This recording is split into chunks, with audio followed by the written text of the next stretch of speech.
right, and we're back. This is episode 171 of the Taproom Podcast, and I'm your host, Mike. And I have a very special guest this week. It was with Shanleigh Thomson, also known as @shan.ferments on Instagram. Man, and this was super fun. And she's so knowledgeable, like crazy knowledgeable. And it was so fun being able to just talk to her and kind of hear her story, right? And like how she started Terroir Tuesdays. And hopefully I said that right. But it was just really cool, like hearing like about her entire journey and like her love and passion for this industry. Like, I mean, it's just awesome. So Shanleigh, or Shan, if I can call you Shan, I just want to say thank you. I'm so grateful that you let me just talk to you for a little bit. Let me pick your brain for an hour. And that was just really, really cool. And I'm just always super grateful. So if you guys like aren't following already, she's at everything. I think because we recorded this before she went to CBC and World Beer Cup, and she was so excited about that, and it was just a blast. And I feel like she does it all. And that's a testament to her. So make sure you guys go follow. It's @shan.ferments on Instagram. And yeah, get out there, support. Let's see, what do we got for this week?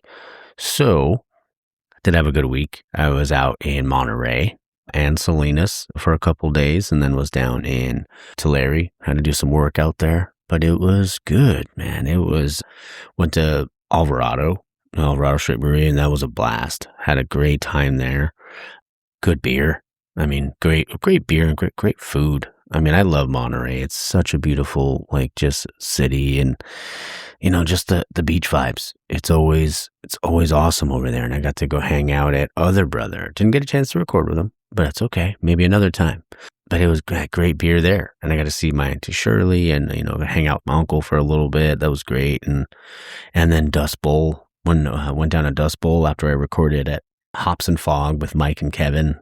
That was a blast. And I think we went for like an hour and 40 minutes maybe on their episode. And I'm not taking out a damn thing because it was so fun and so great. When that episode eventually comes out, you'll realize what the word of the day was on that episode. So think back to this one when that happens. Yeah, it was so fun. I had an absolute blast. Dust Bowl was cool. I love their beer. Such a cool ass tap room too. And it's like on the old Fisherman's Wharf over there. So you can walk over to the water and then walk back over to the brewery. They have food there, like a really cool interior. And also just outside of they have like a cool patio kind of area too, with like fire pits and stuff like that, because it gets a little chilly up there. So Mike and Kevin over at Hops and Fog, thank you guys. Just want to say thanks for letting me come down and hang out with you and have a couple beers with you and hear your story, because it was a fun one. We were laughing, I feel like, the entire episode, so it was great. What else? We got the Avalanche. They did end up coming back and winning the game and finishing out that series, so they are going to be playing the Vegas Knights. Good old Vegas. You're so money, baby. Yeah, they're playing Vegas, and then the Carolina Hurricanes are just waiting. I feel like they haven't played in like a week and out, probably like 2 weeks it feels like, but it's not. I don't think it's been that. But yeah, they're waiting on the winners of the Buffalo-Montreal series. Montreal's up 3-2, so we'll see what happens. Yeah, looking forward to it. And then next week is Memorial Day. I think I'm going to go out to Munns Park in Arizona, but I might try to go to Flagstaff because it's like 45 minutes away, and try to hit a brewery out there. See if I can get somebody on maybe Mother Road. Who knows? I'm going to send a message. I'm going to send it on out. And if we do, we're moving on to what else we got. I think that might be it as far as I can think of. If you want to support the show, you can. You can do that multiple ways. You can purchase a t-shirt if you like. They're available on taproompodcast.dashfree.com. New designs are up there as well. You can also, if you don't, I know money's tight nowadays. Shit's expensive, and we got to get out there and support local breweries, so I get it. But you can leave a 5-star review on Apple, or you can just click, do the 5-star thing, or you can automatically set the alarm thing to download. Downloads help. And any other platform you're listening to, you can do that as well. Also, if you'd like to start your own podcast, I use Podbean. They give me all the tools I need, to be able to grow the podcast, and also give me all my stats, analytics, and all of that. And if you ever thought about starting it, just get out there and start your own. I mean, like I said, it costs nothing nowadays. You can buy a cheap mic, you can buy a laptop, and you can go record at places. So if you wanted to do that, my listeners get 1 month free if you go to podbean.com/taproompod. Again, that's podbean.com/taproompod. You get your first month free. All right. So enough of all the ads. I hate ads. All right. Hope you guys enjoyed the episode with Shanleigh. Again, Shanleigh, thank you. You were amazing. And I had the best time. And I can't wait till we hang out and have a beer together. That'd be freaking fun. All right. Well, hope you guys enjoyed the episode. Stay tuned for the outro. Cheers. All right, guys, we're back in the tap room, and I'm your host, Mike, and I have a very special guest on the show today. I have Shanleigh Thomson, also known as @shan.ferments on Instagram. How are you? I'm doing great. How are you doing? I'm doing well, thanks. Well, thanks for coming on. I appreciate you. I appreciate being invited. Yeah, I've heard your podcast before, and I'm excited to be a guest on it. Oh, great. Now, I'm glad if anybody that's listening, if it's you listening, I'm happy. So that's cool. Appreciate it. Yeah, the first thing I always love to ask is because the show is about beer, but to me, it's more about their journey and how you got to where you are. And Sure. You've had it, obviously, clearly an incredible journey. Can you tell us about it? Yeah, I'm from Winnipeg, Manitoba originally, so I always like to say if people know where Minneapolis is, it's about 8 hours north of that across the border. And I grew up there. I did my undergrad there in agriculture and food science. And Okay. yeah, so I started out really on the grain side of things and really was very invested in, how that made it to the final product. I was in food science. I worked with grain farmers quite a bit. A lot of my friends are still up there, still Okay. farming grain, canola. And I got a scholarship to go to Purdue for my master's, which had nothing to do with any of that. It was in Wow. protein chemistry and enzymology. So not quite the same. But after my master's, I got a job with Diageo up in Chicago. So that's really where my full alcohol story started. I had been working, part-time at bars and in addition to, my master's and all of that. So alcohol wasn't necessarily foreign to me, and I had been in the industry for a little bit, but this was on the liquid commercialization side, which is basically taking a product concept and bringing it to life. So it was a lot of fun working there, but I really, big corporate anything to me coming from where I'm from, it felt like it was not quite the match that I wanted. And I don't mind corporate elements, and that's not the issue. And I had a lot of fun, and the people were great. I became intrigued with the community that was the craft beer scene. So I applied to the Master Brewers program at UC Davis, and this was back in. It took a little while. This is over 10 years ago, but it took a while to get into that program at that time. Like you were waiting a couple of years. There was a wait list. And so I took a year off and I traveled the world for that year and just, took advantage of having a higher than usual salary because I worked for a corporation and basically did that for a year and got into the Master Brewers program. And that's really where the craft beer part of it started. I then went to, I sent out a couple resumes from UC Davis, and basically my life could be packed up in my Honda CR-V. So it was okay. I'm either going north or south. I'm not going back west or east. Pardon me. So I'm gonna go one of the two directions. And a couple places that don't exist anymore, smaller breweries, they got back to me up here in Seattle. So I started working up here and as a brewer, and then a head brewer, and then I became a production manager, and then I had to move back west, back to Manitoba, I worked in Fargo for a little while as well, Fargo, North Dakota, at a brewery there, but I had to go back for family reasons. And then that's when I kind of started working for BSG just before the pandemic hit. So I was on the sales side at that point. And that's really where I've stayed up until about a year ago. So I started with BSG as their Western Canadian rep. So, and they've got a crazy portfolio, and I had over 1,000 customers, and I had like half the country of Canada. Wow, that's crazy. It was nuts, but BSG was a trip. I mean, Like, their portfolio is enormous. It's I absolutely bet. Yeah. I would get calls all day, all night. I mean, I was working on supply chain. I was calling truckers, like, "Where's the grain?"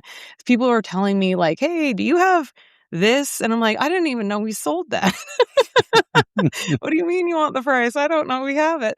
And then I got involved with, Yakima Chief for a few years, same territory, but just obviously honed in on hops, and that's kinda where my love for hops started and really didn't stop when I joined on with Roy Farms. I mean, the Roys are incredible people, and it was so fun to go from, a brokerage type model with hops to, like, working with the farm and working with specifically the family. That was Hmm. so fun, and they are so wonderful, and there's a lot of movement in hops. So, I was one of the people, there was a lot of when they joined Crosby, and there's a lot of overlap with that. I took leave, which after a while, sales is great, but I wanted Hmm. to move more into education. So I had already been working part-time for Washington State University on their new brewing program. Oh, Um, wow. yeah, so I teach that. I teach at UC Davis now, some of their hop programs. So I do a lot of that now because it's to me like I I don't mind selling. I can Hmm. sell. I feel like I'm good at it, but I've got ADHD. I like to do a bunch of things.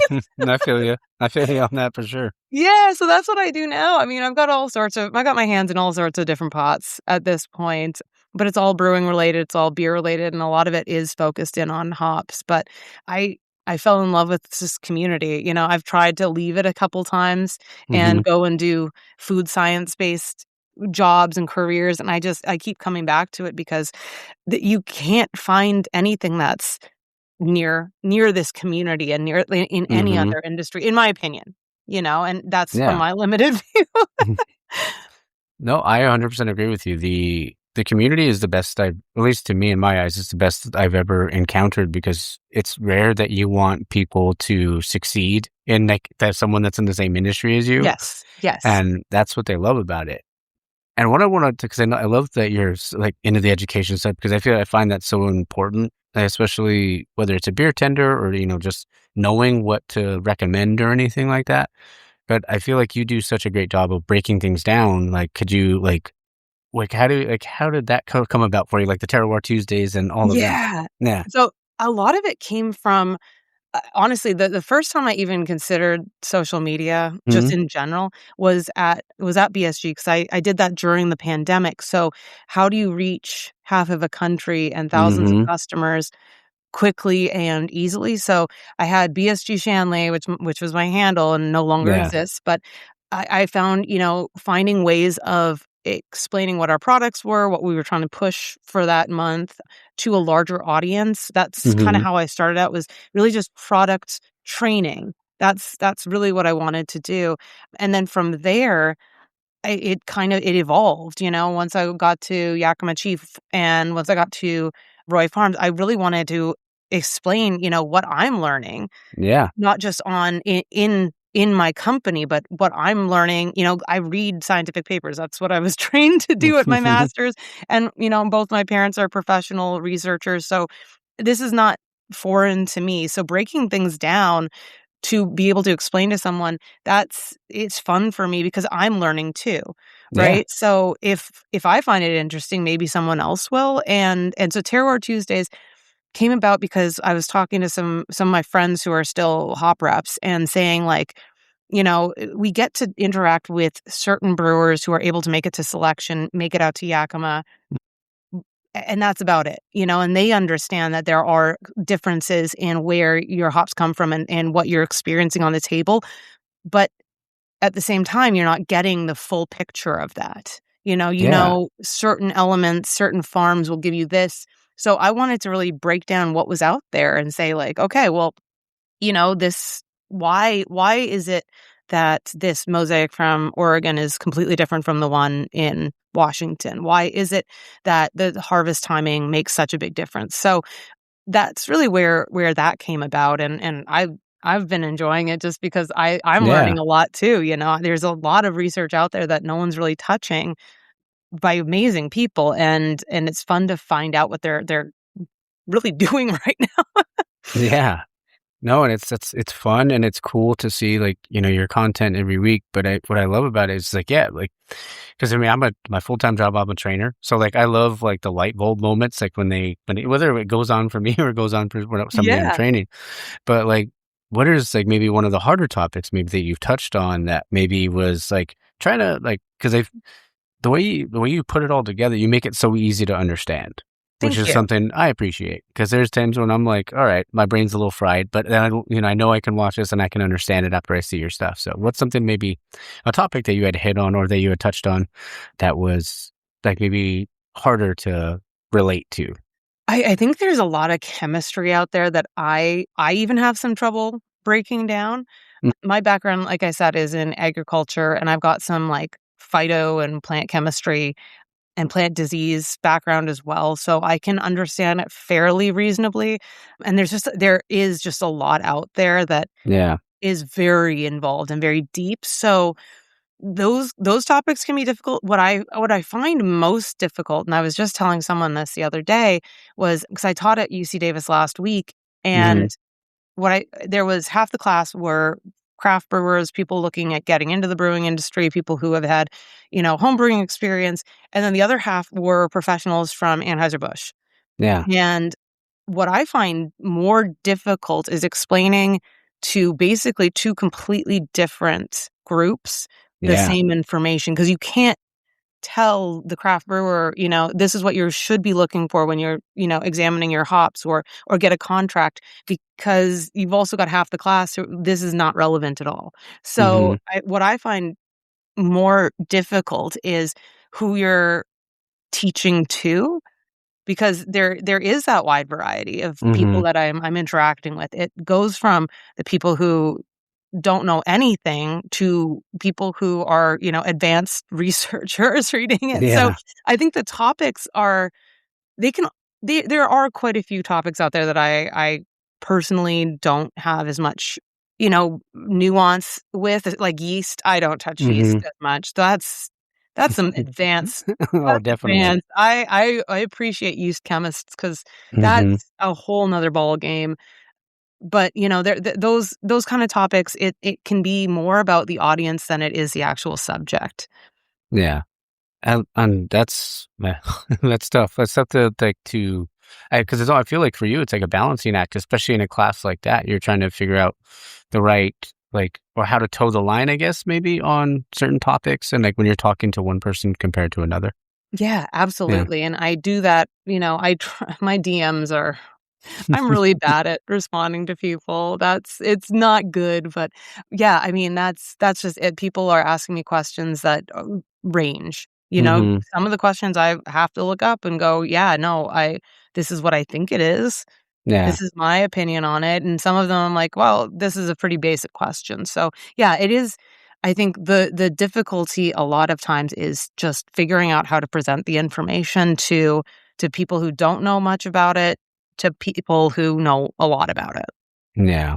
And like I said, you do a great job of doing it. Wanted to ask you, so I mean, clearly just hearing about your journey, you've been everywhere. I feel like you've been to so many places. What was like just kind of talking about it, like what was like North Dakota like? It's a very different place. Yeah. What I find really interesting is the differences in beer across this country Mm, and across Canada too, but it's so noticeable in certain styles. I was doing a lot of milkshake IPAs. I mean, this is back in 2017, so it's a yeah. long time ago, but there's still like Drecker is one of the big places out there as well. Hmm. And I didn't work for Drecker, but Drecker still makes, smoothie IPAs, really heavy, chocolate Yeah. milkshake stouts, and there is a huge demand for that out there, because Wow. they're leaning more sweet. And I think that's more because it is cold and they do like sweets, and there's the cultural aspect of it is different. So you're getting less crispy lagers, more sweet. I mean, I was on like it's in Minnesota, it's the land of 10,000 lakes, right? So you're Hmm. on the boat a lot, but people are drinking two-hearted, right? And you're like, "This is Yeah. 90 degrees.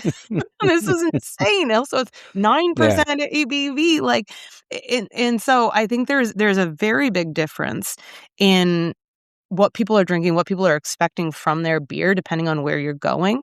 Yeah. And I just, I spoke with a friend of mine who goes down to Texas quite a bit, and he was saying, it's definitely a sweeter profile in certain places in Texas as well. Not Okay. necessarily all the styles, and definitely not as heavy, but the IPAs are a little sweeter in some places, and that's what he's noticing down there. So I find it is different depending on where you're going. In North Dakota being one of those places, Mm-hmm. they're still very much into sweeter beers. Wow. That's wild. Yeah. Because I'm always curious, like, of that sort of stuff. Because I have a friend that was from Montana, and they were Yeah. like, "Oh, they're big on Scotch ale." So I was like, "Not, Nope. yeah, not for me, but to each his own." I don't think I've seen a Scotch ale out here in Yeah. a long time. Like, when was the last time I saw a Scotch ale on a Yeah. menu? Oh Oh yeah. my gosh. So, what are some of your favorite styles to drink? Oh, West Coast IPAs all day. Mm-hmm. Chinook base, love that. Definitely clear beer all day. Oh That's yeah. where my love is. Not that there's like again, this is also part of that nuance depending on where you live. Here in Seattle, we have these these or hazy IPAs that are Mm-hmm. much more conforming to that dryness, so you're not getting a lot of that sweetness. But if you head out east, you're getting like the original New Oh yeah. England style IPA. But, even our hazies out here are much more dry, much more bitter, and to me, that's more palatable because that's what I'm used to, right? And so I love my West Coast. I love a good dry hopped Pilsner, whether or not Oh that's yeah. Italian or Northwest Pilsner. I like just that's chef's kiss. Love that. Yeah, and an ESB. You to Oh me, you yeah. can't get better than an ESB, a well-made ESB. Mm-hmm. Not too sweet, just perfectly malty, lower ABV. ESBs are my definitely like not number one, and definitely up there though. And Okay. yeah, I mean, I've gotten away from I not that I don't like sours, it's just not Mm-hmm. my style. Same. Um, yeah, just not something I'm 100% into. I never really was.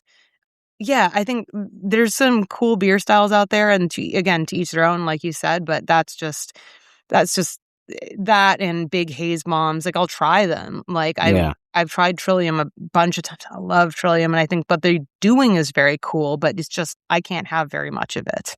Oh yeah. And even going back to what you're saying about ESBs, like, I love a good ESB when they're done right. The only thing Oh, is, it's just the stigma behind the name.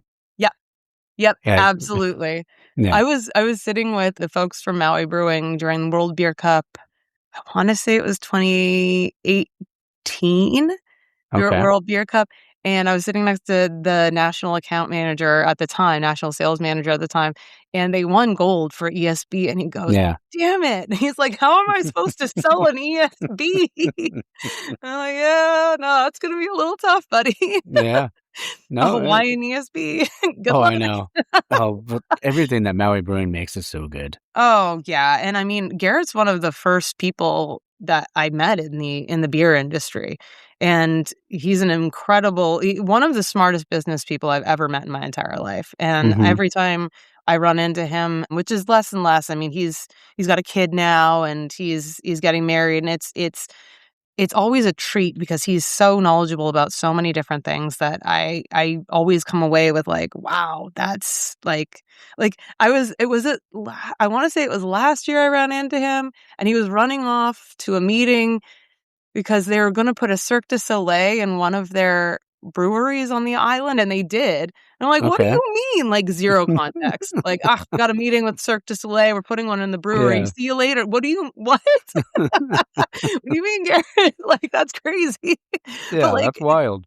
it for him, it's just like, "Yep, that's what's happening. Average Tuesday," right? So I love seeing him. I think he's one of the coolest people I've ever met in this industry, just based on, his business acumen, and like he's got this Hmm. I like might as well kind of attitude, right? Oh yeah. I mean, that's why I love this industry too, like, because everybody's just like, whether it's a brewer or no, they're always striving for more. Yeah. And it's like, it's hard to find that. I mean, of course, there's other industries where they want to do that, but the camaraderie and like everyone's willing to help people get to that point. Yeah. And you can make a gold medal winning beer and still think like, oh man, what can I do to make it win again next year? Yeah. Or how can I tweak things? Yes, absolutely. And I think it's fun to see your friends succeed. Like you said, Oh, yeah. My first experience with an award or one of our award shows was GABF. I want to say it was 2018.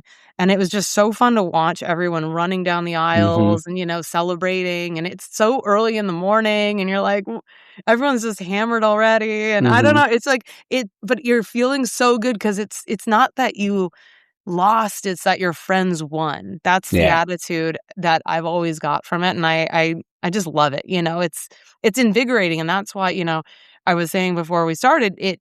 I'm stressed out because I got to get everything ready for CBC, but it really does invigorate me. I get so excited about being amongst the community at large, seeing friends that I haven't seen in a while, getting invigorated because everyone else is just excited to be there. And we've had a lot of doom and gloom in this industry, but it's not, to me, it's changing and it's evolving, but it's not dying. That's my opinion. 100%. I mean, yes, there are obviously some issues we've had in the industry. There have been closures, and it's not all sunshine and roses, but we're still here. We're still resilient. We're still making it, despite all of this. And going to these conferences, going to these festivals really does show that we're still a big, strong community, and it's not going away anytime soon.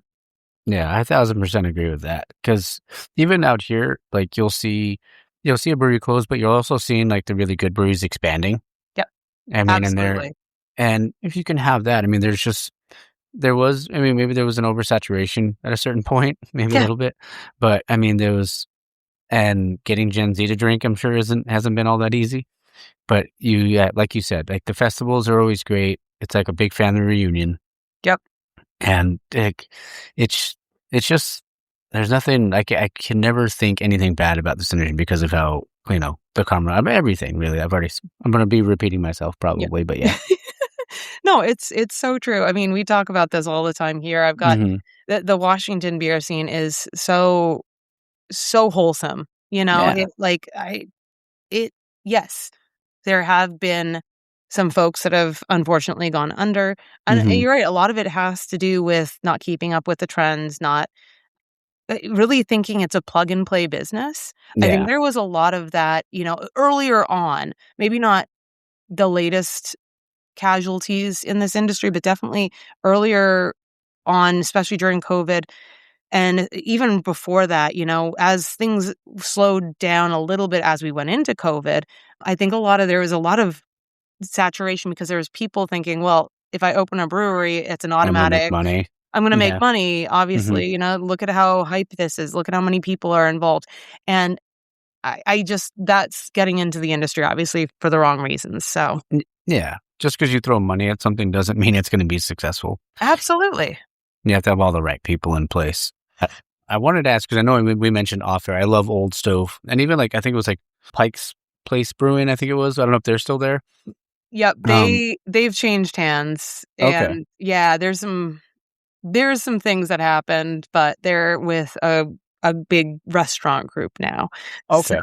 So, and they closed down the original location, which is unfortunate. But I mean, Old Stove, they've got 4 locations now. Brian's a good friend of mine. They're doing really well. Yeah, and I mean, I was going to that location. Actually, my maid of honor back in the day was the taproom manager. Oh, I love that. I lived down the street, so I'd go every day. So Jenna now moved to Portland, but Old Stove was so small. It was like maybe 12 taps, and it was like you probably went to the one that was expanded, which is beautiful and gorgeous, and they're doing so well over there. But they had maybe a 10th of that size when they started. Wow, it was a huge expansion project. But yeah, I mean they're great. They're doing well. I can actually see from my window the other Old Stove location. Okay, there you go. Yeah. I love that. And what are some other breweries? If somebody was going up there, on vacation or something like that, or stopping by, where do you think they should go to? Oh my gosh, you can go to 1,000,001 and still not see them all. And like, I live in the Ballard district near the brewery district, so I'm about a 10-minute walk from about 10 different breweries. So Love it.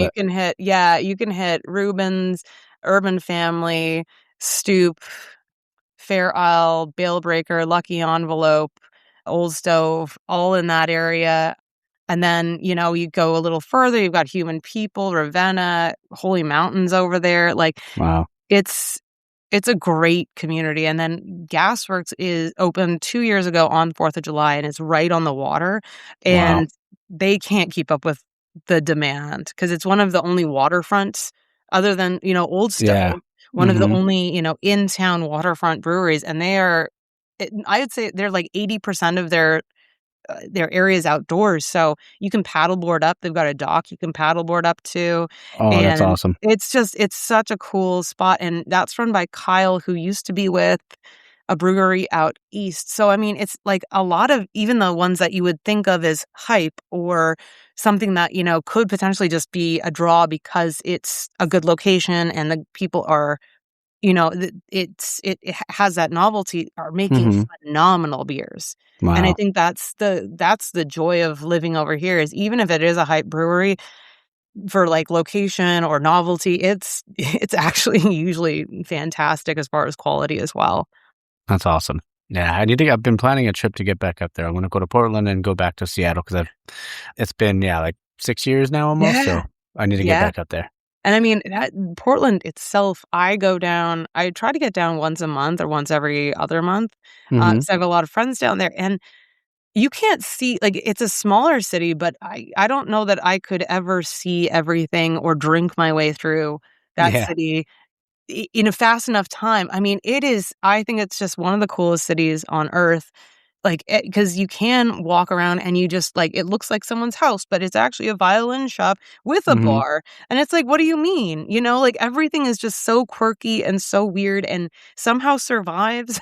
like, Yeah. like That's how, wild. like it's a barber violin shop / brewery in the back. It's like, how did you find this niche and how are you still, around? Like, I just, Yeah. who did you cater to get to this point? Oh, I love it. So great. No, yeah, that's wild. I mean, everybody finds their niche, I guess, right? Absolutely. Oh, yeah. But there's a new segment for you. It's called the 4-pack. Cool. So 4 questions. What's one beer that never leaves your fridge because you're always restocking it? Oh, gosh. And I saw this on the list. I can't remember what I was going to say. It's whatever, Happy Little Clouds by Cloudburst, for sure. Okay. I believe it's got oats in it, but it is a West Coast Pilsner. So Okay. it's beautiful. They've won multiple awards for it. It's a perfect beer. Yeah. And so it's not, I think it's 5 or 6%. And yeah, Perfect. they nail it every single time. So that's definitely the one. All right. The next one is if you weren't in beer, what would you be doing? And it could also be like, what did you want to be when you were a kid? Oh my gosh. It's changed so much. Like I would probably just travel. That's that's really what I like to do. And I don't get to do it as much as I want to, but yeah, I don't even remember what I wanted to be when I was a kid. And like things have changed so much. I just kind of go with the flow. Okay. Yeah. Nothing wrong with that. But travel's always fun. Like even Travel's always good. I travel by myself sometimes and it's great. Yeah, absolutely. I mean, I spent that year all by myself and I would do it again in a heartbeat. For sure. Oh yeah, that's awesome. Yeah. Okay. Next one, if you could collab with any brewery in the world to do any type of beer, what kind of beer was it? What brewery would it be and what would you make? Oh my gosh. I definitely want to get over to New Zealand again, but this time for, work with Garage Project. I think that would be really cool. Joss and the team over there, the folks that made Phantasm essentially. And, they do a lot of really cool stuff with the local farmers as well. And so that's definitely been something I'd wanted to do for a while and do like fresh hop season in New Zealand. Oh, okay. Right? Yeah, that's definitely like on the bucket list for me is doing a fresh hop New Zealand pale probably or a New Zealand IPA. Yeah, down there probably with Garage Project or someone of that ilk just because you don't get that opportunity here. And I've spent years now in fresh hop season here in Washington and British Columbia. So I'm I'm well versed in fresh hop, but I would love to try my hand at a fresh hop down there. Oh, that'd be so cool. And Right. I would totally nerd out on that trip because it's like Hobbiton and then, because I love Lord of the Rings and then the beer too. That would be like the ideal trip. Yep. No, and I've done Hobbiton. I've done the whole, like, I've done the North Island. Okay. Um, yeah, but I haven't done the South Island, which is where the majority of the hops are grown. So going over to Nelson, and that'd be really cool to go and experience hop harvest there. And, one of my friends, Mac Hops, Brett McGlosh, he's so cool and so well known here in America that, like, he's got all the connects, and it would be really fun to just go over there and hang out with him and Mm-hmm. his family during that time. So definitely hoping for next year. That's on the list. Oh, that'd be great. I think that'd be such a fantastic trip for you. Absolutely. Yeah. I just don't want to. I don't know about you. I've gotten way less tolerant of flying. Like, I've done 10-hour flights without even Mm-hmm. blinking. And now I'm like, what do you mean it's going to be 3 hours? Like, I can't, I don't know. I've gotten a lot more restless with flying lately as I've gotten older, and I've had to upgrade. And I'm like, what? Mm, I can't be sandwiched between two people. And before, it's like sleeping, before I was yeah. like, yeah, I'll pass out on someone's couch, not a problem, or on the floor, don't worry about it. And now Mm-hmm. I'm like, if it's not a Tempur-Pedic, I can't sleep. I'm not. I gotta have my own bed. I gotta have it at 65 degrees in temperature. It's gotta Oh, be yeah. certain darkness level. Like, it's the same with flying. So that's the only thing really I'm nervous about. And it's a 6-hour flight from here to Philly, so that's gonna Yeah. be. I'm loading up on my Netflix. I haven't watched any There you TV go. this week, so I'm like, you know what? I'll put all my shows into one, and Mm-hmm. we'll get through it. There you go.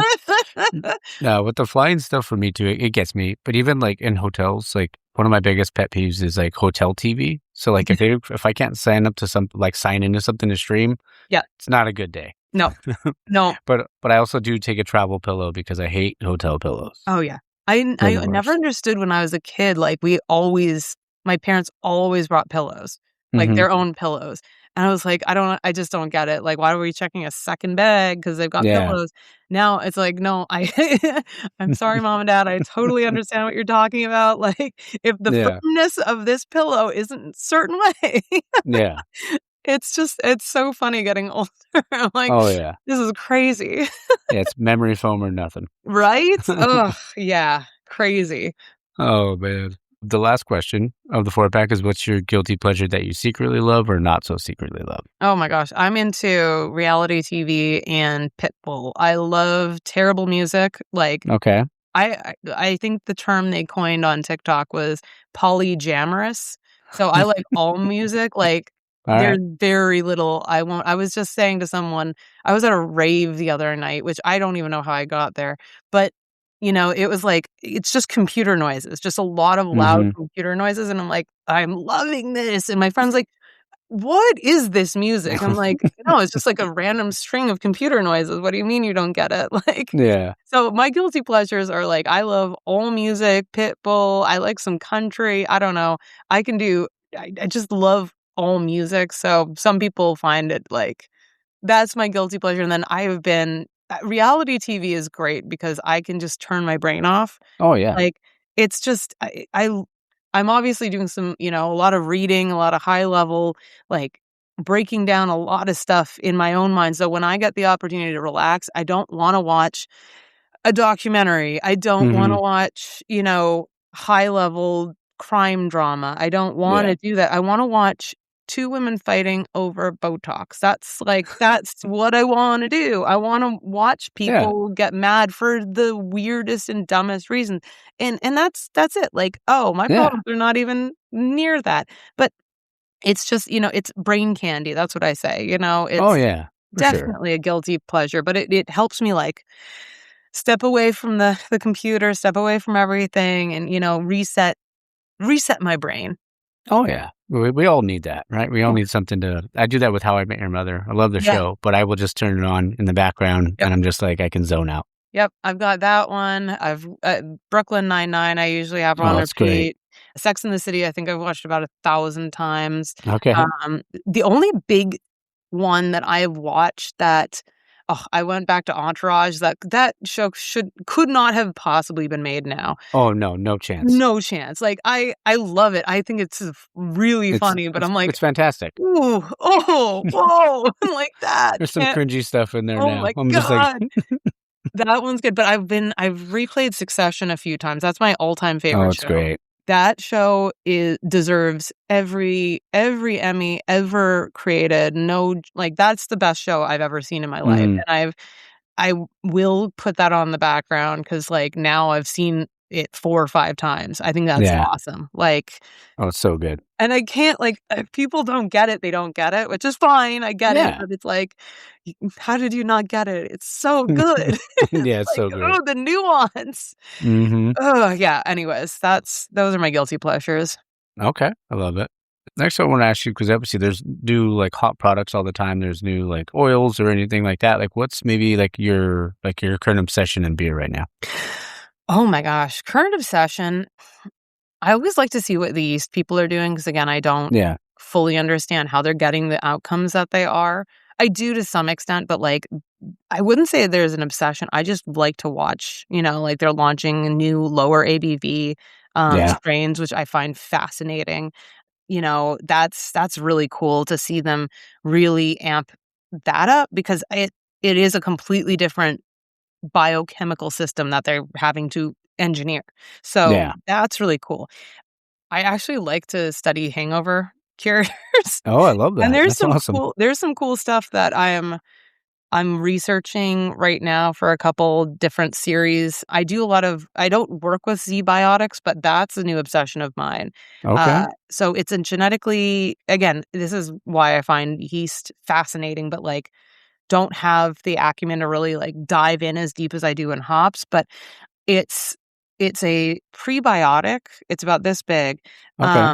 and you take it before drinking, and what it does is your liver has enzymes, right, to Hmm. break down alcohol, but your gut doesn't.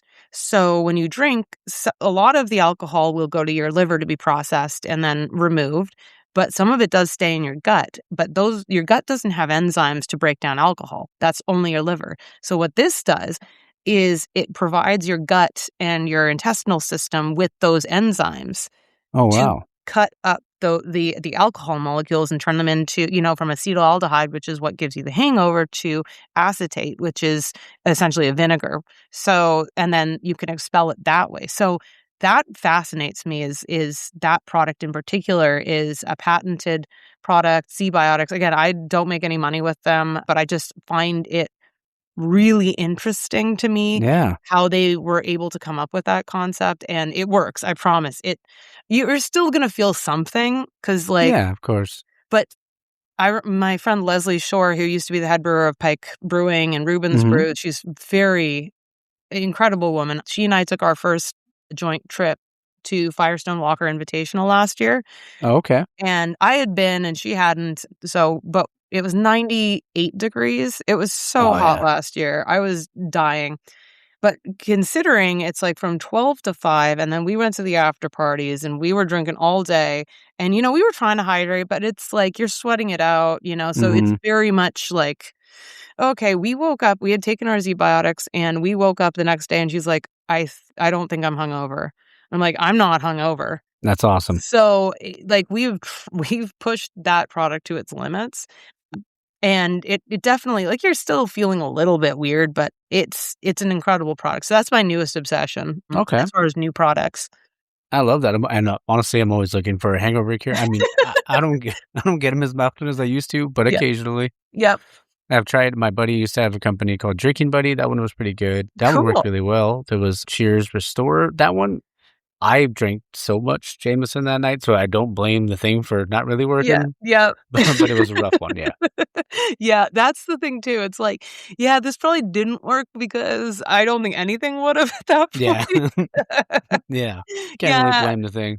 Right, yeah, and I mean, like, it's not really a scientific, at least my personal Hmm. experience is not exactly scientific, but they do have studies, and that's the way I look at, most things that I trial and work with. I like to have the proof of concept, and because I don't like to just spend my money on random things. I mean, I did last Yeah. year. I bought a bunch of Amazon hangover cures for CBC, and I was just trying Hmm. them all, and yeah, that didn't really work, but yeah, this definitely does. Okay. I'll definitely have to try that one. So, all right. So I wanted to ask you, so obviously like the industry is always changing, right? There's always new trends. There's always different, like a new fresh way to make things or to brew. I mean, like to brew a different style. Like in your opinion, like how do you find like when it comes to style guidelines and do you find them more as rules as guidelines in comparison? Because I feel like you want things to keep changing, but obviously there's the traditionalists out there as well. Yeah, I mean, that's an interesting it yes and no. I like innovation, but just don't call Yeah. it the proper The same name. thing. Yeah. Yeah, like, if it is really like, there is a spectrum, obviously, like, you can make a lager a million different ways, and if you're making an American lager, it should, adhere to those guidelines, and in an average tap room, if you're not submitting it for GABF or competition Hmm. or whatever it is, you do have a little bit of leeway, but Yeah. if you're going into a brewery and it's really far off, that's when it's like, "Okay, maybe you could have picked a different name for Yeah. that." Like, I like the example. I can't remember what oh, shoot. Why am I thinking it's Socks and Sandals, Oh, is it a Humble Sea? Humble Sea, thank you, and Yeah. they've got the foggy Yeah. IPA, yeah, which is great because it isn't quite hazy, Yeah. and it's not clear, obviously, but I like that concept of, like, well, we just named it this because it's not quite either, and Hmm. and so, like, yeah, be creative, be innovative, but, I mean, if your average consumer is dealing with it and you're like, "Yeah, this is a lager," and I'm like, "Oh, not really." Yeah. Like, I think there's a lot of leeway, and I think innovation is awesome. I think there is some room for pushing the boundaries, but it's just like, I Hmm. need to know that when I get a lager, if I get a West Coast IPA, it's a West Coast IPA of some nature. Yeah, of Yeah. course. Yeah, it's gotta be that. And I mean, you gotta at least have that part of it. But even like like we talked about, oh, you mentioned Humble Sea, even like at Pure Project, where they call it murky, Yeah, right? Yeah. exactly. Yep. Yep, and I love the people at Pure Project. They do Oh, they're such a great job. fantastic. Yeah. Yeah. That's I always my first stop when I'm in San Diego. It's so good, and the people are so nice, like, and they're doing such I have nothing but love and respect for those folks. Oh yeah. Like, so even going back to like the Terroir Tuesdays, like I know there's a lot of like like there's so much changing within the industry, but like that maybe people aren't talking about it. Is there something that maybe behind the scenes, like that everyday drinkers maybe should know, or people that just don't know as much about the industry? I That's a tough question because I just think, to me, if you like beer and Yeah. you're enjoying the beer, what more do you want to know? True. Yeah. That's kinda like, if it is a wide variety. If you're really into beer, you're kind of into beer, I think having someone explain, maybe getting to know the big 3 or big 4 hops, because now Hmm. people are putting the hops on the menu, which is great. Yeah. Um, and knowing what kind of flavor you're gonna be potentially getting from that, I think that's really cool to know, and people don't necessarily have to know, but, like, I think that could be helpful. And I think what's really cool is where the ingredients are coming from. And I think more breweries, I know Holy Mountain does a great job of that. They write down, what farm it's from, Hmm. where that farm is from. And I know Pure Project does that a little bit as well. Yeah. And, really getting into the sourcing, and especially right now, as, things become more complicated with supply chain, I think it's really cool to call that out and Yeah. have your consumer and customer really get involved in, this is not just affecting the beer, but this is affecting the local economy. This is affecting Exactly. local agriculturalists, and this is the sustainability aspect of it. And I think I'm really proud of these breweries that are kind of committed to providing that transparency. So I would say, yeah, that's, to me, pretty cool. And what I love consumers it. could potentially, if they want to know anything, I think where their beer is coming from, and it also provides them with some insight as to why it's expensive now. Mm-hmm. I see that a lot, or I hear that a lot, just, well, this was like a $9 beer. It's like, well, yeah, but things are really expensive right now, and you're It lucky is, it's yeah. just a $9 beer, right? Exactly. So I think that's something, when you start breaking down the supply chain for the consumer, even if they don't understand it, knowing like, oh, I recognize that town that this malt is Mm-hmm. from. That's Yeah. a cool way to be, more involved with your consumer, and have them really understand the story behind the beer. And Oh, yeah. yeah, that's what I would like people to maybe understand more. Yeah, because then it becomes like you could something you can, like you said, associate with, and be like, oh yeah, I know that place, and I've been there before. Yes, Yeah, it brings you absolutely. closer to the product. Yes. And I Yeah. think that ultimately is, I believe, where the direction of the industry is going. Mm-hmm. Yeah. Definitely. Now this one's a little more lighthearted on the question, but it's called situational beers. Like, Okay. which is your favorite? And then you like to travel, so Yep. the options are pool beer / beach beer, Mhm. shower beer, golf course beer, concert beer, or airport beer, or you could add your own. Oh, okay. So beach beer has to be some sort of, not a macro beer, but whatever the local Lake Light beer is. Oh, okay. Yeah, Oh no, this whatever. is actually just wherever you would like to have a beer, where your Oh. favorite place to have a beer is. Oh Out of gosh. those options, Oh, yeah. airport beers hit different, but Mm-hmm. yeah, airport beers are great. But I don't usually drink before a flight. I Okay. try not to. I don't go golfing a lot. Is beach beer beaches, I typically drink like a White Claw, to be honest. Nothing wrong with it. Yeah. Wait, we got what were the places? Golf, Concert beer, concerts. airport beer, shower beer, golf course beer, or pool and or beach beer. Yeah. I would say, like, as far as a situational beer, I think, yeah, like, if I'm at a concert, beers are so expensive, I usually just get a bottle of wine to myself. Oh, there you go. So, I'm usually, if it's a situation, I'm definitely drinking at the airport. Okay. Yeah, because Yes. usually it depends on the airport, but some places have pretty good taps. Oh, yeah, Yeah. for sure. And there's Depends nothing on the like airport, though. and there's nothing like paying $20 for a beer for a flight, right? Yeah, right. Oh my gosh. Oh my gosh. I mean, every place that you mentioned, it's like, oh, yeah, there's money. Oh, yeah, Other definitely. than the beach, but then Mhm, my whole thing about, like, that's why I bring, White Claws or whatever, is it warms up so quick. I don't have mhm. time to, like, unless, and then the cooler gets sandy, and it's just not the right experience that I want, right? Yeah. Yeah. No, that's why I would prefer the pool, because then it's Yeah. just like, you don't have to worry about the sand or anything, but I do Yes. love the beach. Yeah. Exactly, exactly. Yep.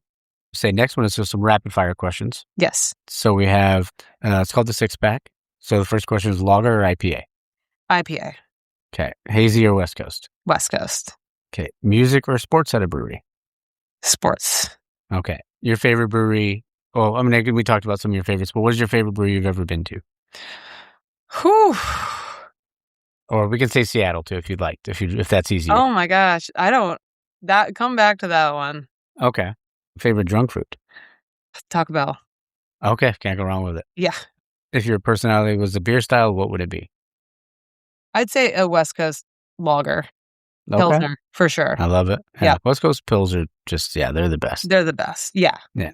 I do love a good brewed IPA, but you just don't see them very often. If brewed IPAs are done well, I think they're really awesome, and Oh, they're so good. I think there's just there it was I think it was just the wrong timing. I Mm-hmm. think they're just, the marketing wasn't there for them, but man, there was a time. There was a Yeah. time. I'm kind of hoping somewhere out there. I'm actually curious as to if anyone's doing that, but there was a time when that was really awesome to see. Oh, yeah. Yeah. Oh, I hope so. I hope one day somebody brings it back. Me too. Me too. Yeah. So do you want to go back to your favorite brewery question? Man, yeah, I'm trying to think of, like, where my favorite brewery has been, because, like, There's so many. It's a loaded question. it really is, like, I do love Green Cheek. Oh, I think yeah. they do a great job, and Evan's such a cool person. Mm-hmm. Oh, man. Yeah, I don't know that I have a favorite without having to look at a list. That's okay. Yeah, I mean, geez, yeah, like, Yeah, I don't have a favorite. I'm That's trying okay. to think of anything. Like, I love going to Southern California and love, like, the beers in the Bay Area. Mm. Highland Park's fantastic. Oh, it's so good. It's so good. Like, I love Ism. I love Oh, Rip. same. Like, those folks are great. So, like, Southern California has a special place in my heart. And then, Yeah. like, I think cool places like Steeplejack is a really cool place in Portland. Wayfinder is fantastic. Like, I'm just so lucky to have this wealth of people, like, and breweries in my backyard and on the West Coast that, like, it's hard to think of. And even on the Oh, East yeah. Coast, like, other half, Philadelphia, I was there and I'm excited to go back to, and that's a really cool spot. And the people that work there are wonderful. I've had such a great time with them, and, I Yeah. think it's all situational. Oh, yeah. Yeah. 100%. So the next question is if you could have one pint with any historical figure, celebrity, or alive or dead, or sports figure, who would you have a beer with? Ooh, that's a good question. A celebrity? I don't know. I I would love to just sit down with, like, all the brewing figures, like Oh, yeah. Vinny and Garrett Oliver and, like, people that I really respect and just, like, have a beer with them. I would be too nervous to talk, but, like, just pick their brain on that. I think that would be really cool. I think that would be pretty awesome. Yeah. That would be cool. I always, mine's always changing because people, sometimes they'll ask me, but, I have to just keep coming up with new answers a lot of the time. Yeah. Like, I don't, like, yeah, celebrities are cool, and, like, Noah Khan, I like that artist. Okay. Like, I've been watching his documentary, and it's so funny. He just seems like a nice guy who likes Yeah. Taco Bell, and I'm like, "Sweet, we could just hang out." That would be Yeah. pretty awesome. But, like, I'm not really into, like, I am into celebrity culture, but, like, I don't really wanna meet any of them, Yeah. I feel you. you know? I want to ask you, what's your Taco Bell order now? Because I'm Oh, curious. the gordita wrap, I'd have to, like, look at my menu, and I'd have to have, like, beer goggles on. I've got, like, a order, like, the bean burrito for sure, just, like, a plain bean and cheese, and then, the Crunch Okay. Wrap Supreme for sure has to be in there. Nice. I'm usually a cheesy gordita crunch kind of guy. Yeah, So that's the one. Yeah, I'm like, it's in there. I see gordita, and I press yes. there you go. Yeah. Love it. Next one is your Mount Rushmore breweries and styles, if you'd like to. Mount Rushmore of breweries. So Sorry, 4 figures? You got it. Yes, Yeah. I threw you under the bus again. Sorry. Yeah, I was like, man. I mean, Firestone Walker does a great job. I think, as far as big breweries go, Maui has to be on there. Sierra Nevada has to be on there. Yeah. I mean, as far as, and then Stoop, which is over here, I think they do, they've done a lot of work for the industry. So that would be my Mount Rushmore of breweries, because they've done so much work on behalf of the industry to keep it moving forward. Yeah. So that and Brooklyn Brewery for sure. That also. Okay. Yeah. I love that. That's a great one. Let's see. All right. Next one is, if you could bring something back from when you were a kid that's not around anymore, what would it be? Cream ales. Oh, fantastic. Yeah. I mean, So there's some out there, but cream ales are without question. I mean, they were around. I think that was the first beer I ever drank was a cream ale. No, it was a honey blonde. That was it. Okay. First beer I had, but then cream ales after that. And those are just so good. They're just really good, solid beers, and they're tasty. And yeah, I would say that's definitely that should come back more. No, definitely. Yeah. Just last couple things, but I don't want to keep you too long. Right. Next one is, this is actually, do you know Daniel Drennan by chance from Beer Yeah, Paper? I know Dan. Yeah. Yeah. So Drennan, he always told me, he's like, you got to be this is how you close out every interview. He's like, you got to end it with this. So I was like, all right, well, I'm going to add that on, but I added on a second question for you. So yeah, I'm sure you could picture him, like, Oh yeah, doing the speech, with his deep voice and everything. Dan got me into the after party for Firestone last year. So okay, yeah, I love him. He's so great. Him so much. Every time I see him at a festival, I always give him a hard time, because I'll try to go up, like, kind of around him, or like behind him. I mean, yeah. And I'll just be like, excuse me, sir, did you play college basketball? And he'll turn around and he'll be like, yeah, as a matter of fact. And he's like, oh, fuck you, Mike. I love him so much. much. He's so great. I love that guy. Uh, But the question, yeah, if you did describe yourself in one word, what would it be? Authentic. I love that. And I can see that. I Yeah. 1000% can see that. I think I'm a that's great. weirdo, but that's just who I am. Hey, you are who you are, and be like, I always say, be unapologetically you. Yeah. And if you're able to do that, and and you're doing something you love, and I find that, like, I always have the utmost respect for people that aren't willing to settle. Yeah. And so I think it's really cool what you're doing. Thank you. I really appreciate it. Yeah. And sorry to put you on the spot again. No worries. So I promise it's the last time. But if you had to give a 60-second beer, like, kind of TED talk, like, what would be, like, to someone that only drinks light beer, what would be your pitch?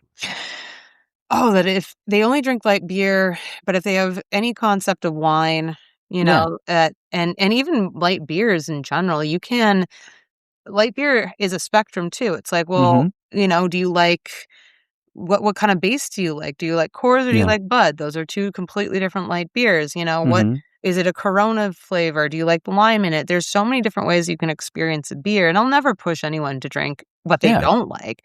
But I think if they want to explore beyond that, there are so many different ways of exploring and supporting the craft industry and still drink light beer without moving into those macro levels and moving to macro beer and still supporting the local economy. So to me, it's if you love light beers, go for it. That's awesome.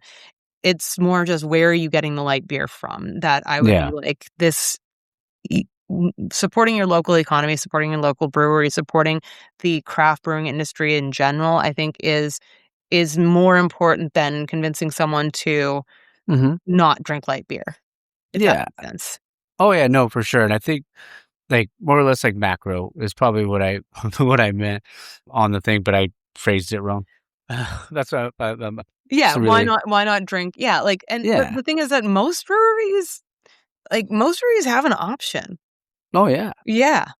There's a gateway beer for everybody. Absolutely. Yeah. I mean, even if you just want to start out small, like, there's usually a light lager or a lager of some nature, or pilsner or a blonde on someone's tap list, that's comparable, but always better than a Bud Light or a Coors Light. Oh yeah. But it's what you're used to too. So I see why people, continually go back to Coors Light, because it is something that there's a defined taste to it. So I'm never harsh on anyone who won't deviate from that, but there's definitely ways of approaching that beer style differently. Oh, same. Yeah, I'm always like, I just try to, like, anytime, because what I like to do at the end of every episode when I'm, like, recording the outros or the intros or anything like that, is, like, I would say support local, drink local, and find your beer, because there's a beer out there for everybody.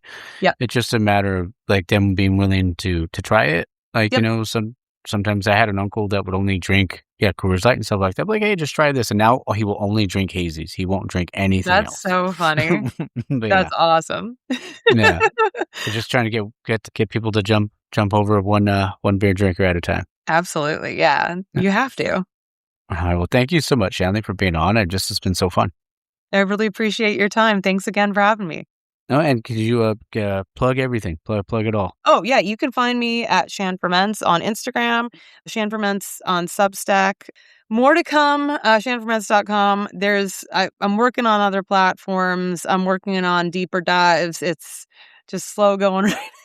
No, and find me at CBC. Find me at CBC. Find me in Seattle. I'm around.